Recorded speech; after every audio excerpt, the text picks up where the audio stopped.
there's not one consistent scoring model when it comes to your credit. And this is something that most people are absolutely unaware of. There's the Vantage score. There's your FICO score. There's a FICO auto score. There's a FICO mortgage score. Business paydex score, not to mention Equifax, Experian, and TransUnion. There can be huge differences amongst them all. And I'm going to be quite honest, sometimes it really pisses me off. So when it comes to capital stacking, they actually do it based upon the Vantage score. And this causes a lot of problems. I have clients very mad at me a lot that are like, how come I didn't get approved? On TransUnion, I'm showing a 720, but on their Vantage score, they're showing a 630. There can be vast discrepancies, and it can be very, very frustrating. Trust me, I've always been very transparent that I've always been working on my credit. I haven't always had the best credit. I've worked my tail off, and on 2 of the 3 bureaus, I have above a 700.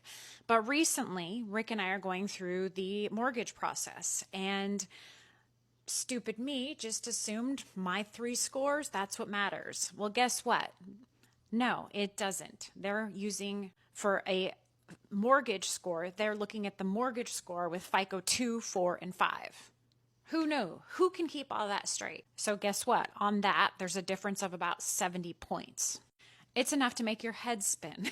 And while I can't change these scoring models, they are what they are. I don't make up any of this, but if it was up to me, there'd be one scoring model.